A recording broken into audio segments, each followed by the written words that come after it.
తర్వాత అంత అలాగే ఎంజాయ్ చేసిన ఆ బీజిఎం అన్నమాట ఇది. అలాగే సైఫ్ అలీ ఖాన్ గారి క్యారెక్టర్ కూడా ఈ హీరో సమానంగానే ఉంది.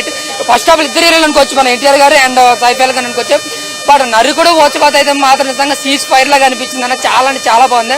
గూజ్ బాంబ్స్ ప్రతి ఫ్రేమ్ లో మనకు గూజ్ బాంబ్స్ విజిల్ వేస్తే చూడొచ్చు first half. But second half ఏంటంటే కథనే 2 పార్ట్స్ అన్నారు కాబట్టి కొంచెం క్లాసిక్ గా నడపాలనుకున్నారు. అది కొంచెం ఎక్కకపోవచ్చు. ఫస్ట్ హాఫ్ అంతా మనకు చాలా హైప్ లో చూసి బయటకు వచ్చి మళ్ళీ లోపలికి వెళ్ళి కూర్చుంటాం. బట్ ఒక ఇన్నోసెంట్ క్యారెక్టర్ లో ఒక సాఫీకి వెళ్ళిపోతుంది. ఇంకా జాన్వీ కపూర్ అయితే కేవలం చుట్టం వల్ల సాంగ్ కోసమే తీసుకున్నట్టు అనిపించింది నాకైతే. ఆవిడకి పెద్దగా న్యాయం జరగలేదు. ఆ సాంగ్ లో ఆవిడ గ్లామర్ అయితే మాత్రం సూపర్ అనమాట, చాలా హాట్ గా అనిపించింది.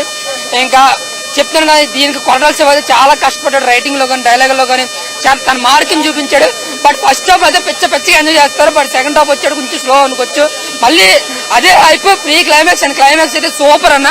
బట్ సస్పెన్స్ ఏదైతే సెకండ్ పార్ట్ కి ఎదుగుతున్నారో అదైతే నిజంగా బాహుబలి రేంజ్ లో ఉంది. ఎవరు ఏంటనేది మనకి బాహుబలికి ఎంతైతే కట్టప్ పవర్ ఉంటుందో ఇందులో కట్టప్ పవర్ అలాగే మనం వెయిట్ చేసి బయటకు వస్తాం. బట్ సినిమా ఎక్కడ బోర్ కొట్టదు.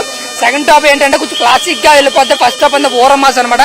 సో ఎన్టీఆర్ ఫ్యాన్స్ కి అయితే 6 ఏళ్ళ తర్వాత రాజమౌళి గారి సెంటిమెంట్ అయితే బ్రేక్ చేశాడు. ఖచ్చితంగా ఇది super hit movie, block buster movie.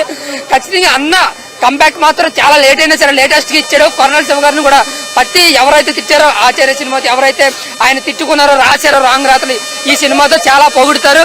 ఆయన రైటింగ్ కూడా అంత మంచిది. సో ఆయన పనితనం ఆయనే చూపించుకున్నాడు. సినిమా అయితే బ్లాక్ బస్టర్. Thank you.